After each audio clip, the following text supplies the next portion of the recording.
Hello, ladies and gentlemen. I want you to join me in applauding General Baba Olusegun Obasanjo. Thank you so much, my dear brother. His Excellency, the Governor of the great county of Kisumu, and the First Lady of Kisumu,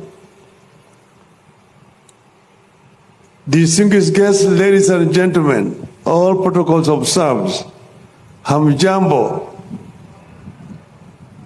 I am very delighted to have an opportunity to talk to you today. But my speech has already been made by the General. And the other chief guests, Dr. Fazam Kamalabadi, they have spoken for me. May you stand up, Dr. Kamalabadi, you made my day today. I don't have much to add. But today we are in Festac, we are opening Festac. It's a festive occasion. And therefore, we are in the great city of Kisumu. Kisumu hoye! Kisumu hoye! Kisumu, Kisumu, Dalawa, Kisumu, Kisumu, Dalawa, Kisumu, Dalawa, Kisumu, Kisumu, Dalawa. Kisumu, Kisumu, Dalawa, Kisumu, Kisumu, Dalawa. Kisumu, Dalawa, Kisumu, Kisumu, Dalawa. Nyanza hoye! Kenya hoye! Africa hoye! Africa ka kanindo tieno katingo wia tuganene wanga. Maya tuga makameno njela makupoga godo dipoka ketu dinda. Africa hoye! Africa hoye! It is a great pleasure. Africa, good morning. Bonjour, bonjour, l'Afrique. It is a great pleasure to join so many Africans from across the continent and the world to celebrate Africa and its culture.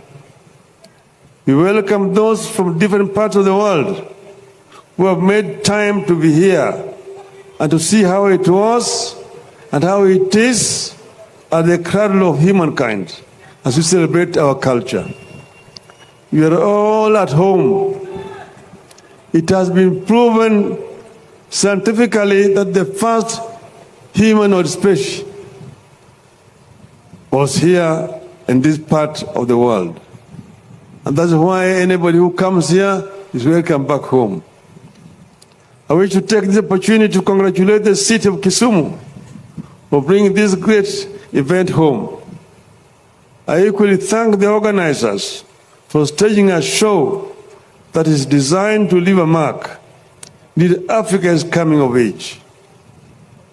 We are here to celebrate African culture as expressed in food, music, stories, dances, business, fashion, and sports, among others. This meeting is very much in line with aspiration number 5, the Agenda 2063 of the African Union, which envisages an Africa with a strong cultural identity, a common heritage, shared values and ethics, and focused on Pan-Africanism.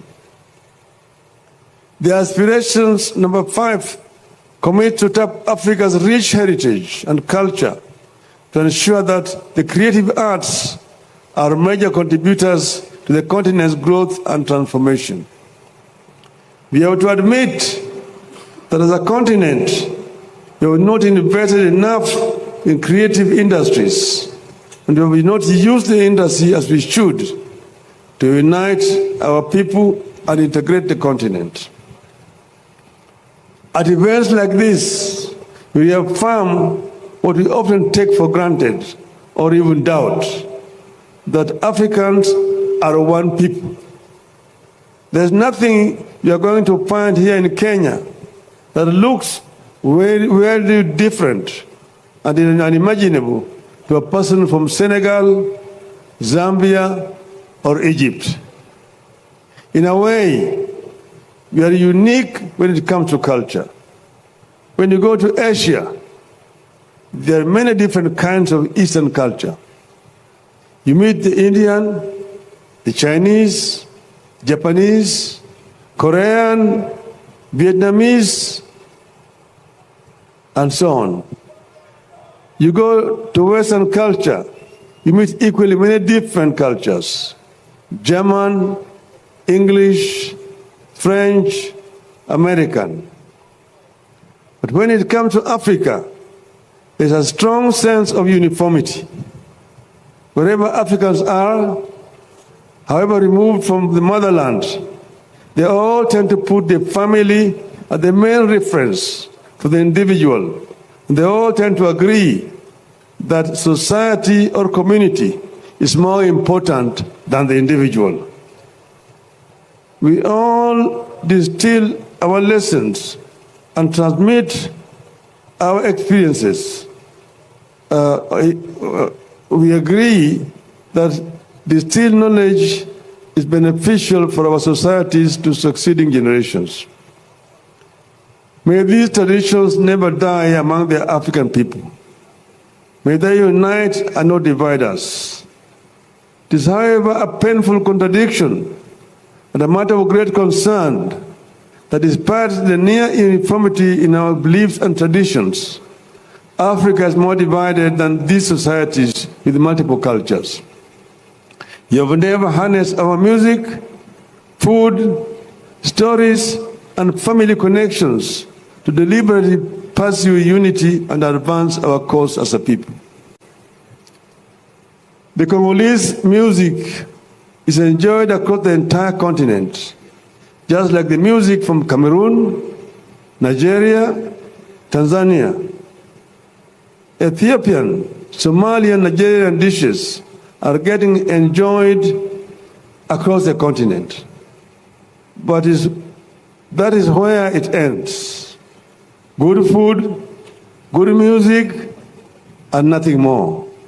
You have never deployed these tools for oneness. They are clinging hard to borders and boundaries that were set up by colonialists and define things that should unite us by countries of origin. It is a pity that 60 years since most of our countries attained independence, we are still divided and proud to be divided with the languages of our colonial masters. That is, Anglophones, Francophones, and Lusophones. At that time, the owners of those colonial languages are forging a united Europe. There is no Anglophone or Francophone in Europe, but there is Anglophone and Francophone here in Africa. What a pity. Africa has to change.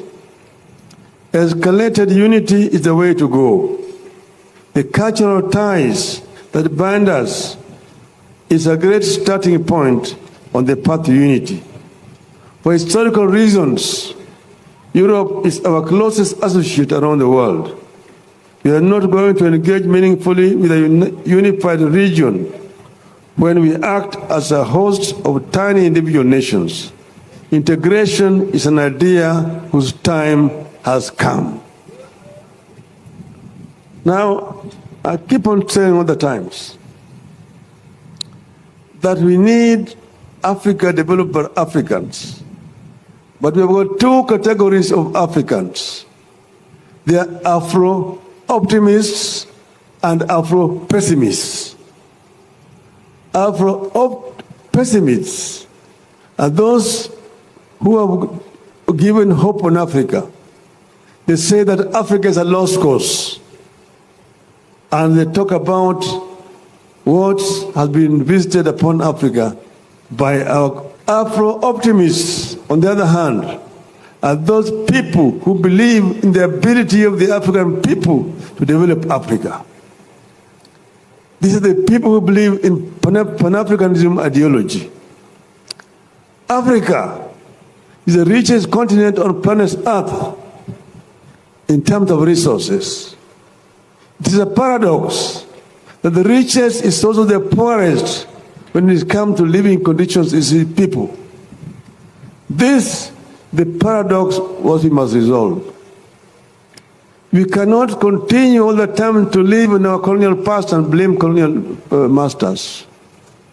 We should also not allow ourselves to be put in the bondage of other international institutions which were formed without African participation, which have continued to misguide development of the continent. We must take the development of the continent in the hands of our own people and move forward. This is what is required to be able to use all the materials that we have here for the benefit of our people. And this is possible. It is possible to turn what we have into wealth and therefore create a conducive environment for developing the country, in the continent. It's a pity that today African youth drown in the Mediterranean on their way to greener pastures in Europe. This is a trend that we need to arrest by creating enabling environment on the continent, by creating opportunities for employment right here in the African continent. That way we'll be able to save our people, to salvage our people. We need to look ourselves as Africans and Africa for Africans. This is the reason why our church have accepted the challenge by my friend, long-term friend, General Oga Papa Olusegun Obasanjo. Papa has also been a mentor to us. He's told you how we met. Papa used to run an institution called African Leadership Forum. In that forum, he was training young African leaders to try to impart on them experience. He took me and the governor of Kisumu to his village town of Ota, next to Lagos. And there brought us together with the retired president of Africa, President Kenneth Kaunda, President Toumani Touré of Mali, President Buyoya of Burundi, who are giving us experience of challenges in leadership. So we were well taught. He took us again to other places. As you can see, he took Anyang to Singapore to go and see the Singaporean experience. As a result of that, when I was a prime minister, I took my ministers to Singapore and I told them this is going to be the last time anybody with leadership in Kenya is going to come to Singapore. We want to go back to Kenya and do what these people have done in their country. And we came back, and in that grand coalition government, we do something in this country that has never been done before.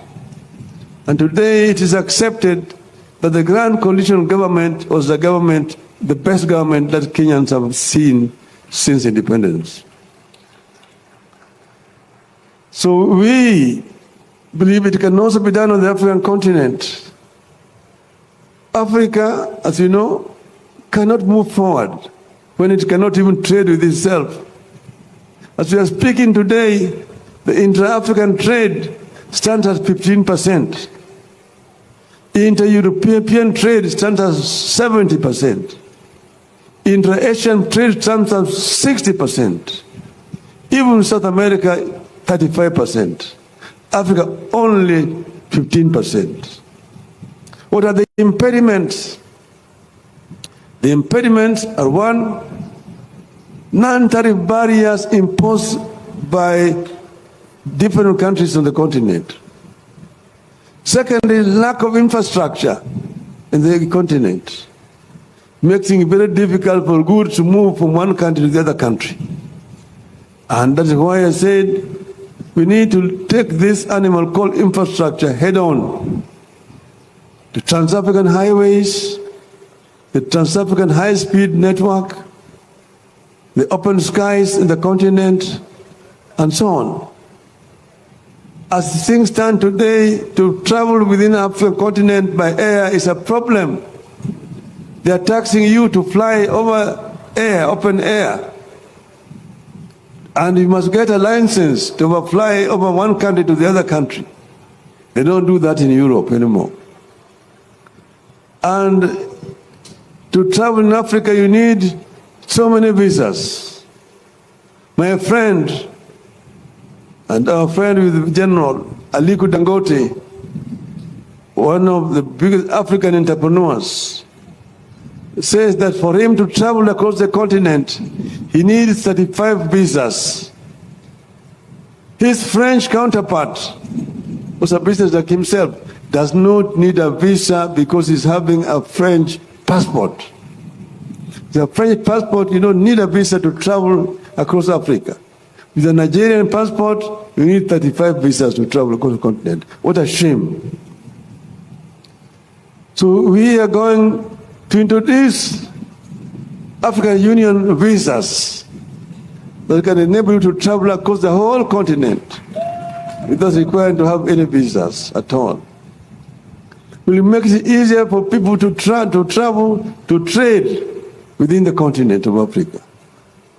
We will also open borders so that goods can move freely. We will work towards construction of the African high-speed railway network, with African road networks. We will also address the issue of energy. Energy is a major impediment to development of the continent. Yes, Africa has got abundance of energy sources. Hydro, solar, wind, geothermal, you name it. It's all available on the African continent. Yet energy is very expensive. We will make it cheap and accessible, majority of our people. We will also ensure that we tackle the issue of climate change. Africa is a victim when it comes to the issue of climate change. Africa only emits less than 5% of greenhouse gases. But Africa suffers the consequences of climate change. Many African countries today live between twin disasters: floods and drought. We need to find ways of dealing with this. But Africa also needs to be compensated by the offenders. To negotiate as individual countries, you'll get nowhere. But when we negotiate as Africa, we'll be able to get adequate compensation for the destruction of the environment. Africa is also home to the second biggest carbon sink in the world. How does Africa get compensated? And how do we also regreen Africa? Those are challenges that we must face. So I want to end my conversation today by telling you the story of the African lion. Africa, the home of the lion. In Nigeria, you have got the eagle. In Cameroon, they have got the indomitable lion. In Senegal, they have the land of Teranga. In Morocco, they've got the Atlas lions. In Kenya, you've got the Kenyan Simba. See, they say the lion is the king of the jungle. So when the king of the jungle roars, all the other animals crouch. The African lion is sending a message which was said earlier on by my friend. This message is to the Asian tiger. The African lion is saying to the Asian tiger, you have danced alone on the stage for far too long. It is time that you quit the stage. The European bear retreated a long time ago to the polars and is freezing there in the North Pole. The American panther is also on the retreat. I'm the African lion. I've been asleep in the jungles of the Congo. But now I'm awake, surrounded by the mighty Congo River, the mighty Nile, the Niger, the Gambia, the Limpopo, the Zambezi. I'm bound on the east by the peaks of Mount Kilimanjaro and Mount Kenya, the west by Atlas Mountains, and I'm sitting on African gold, African bauxite, African iron and copper ore, African diamonds, African oil, African lithium, African coltan, African uranium, and I intend to transform all these raw materials into wealth for my people and make the 21st century truly an African century. Message from African lion to the Asian tiger. Thank you very much, ladies and gentlemen.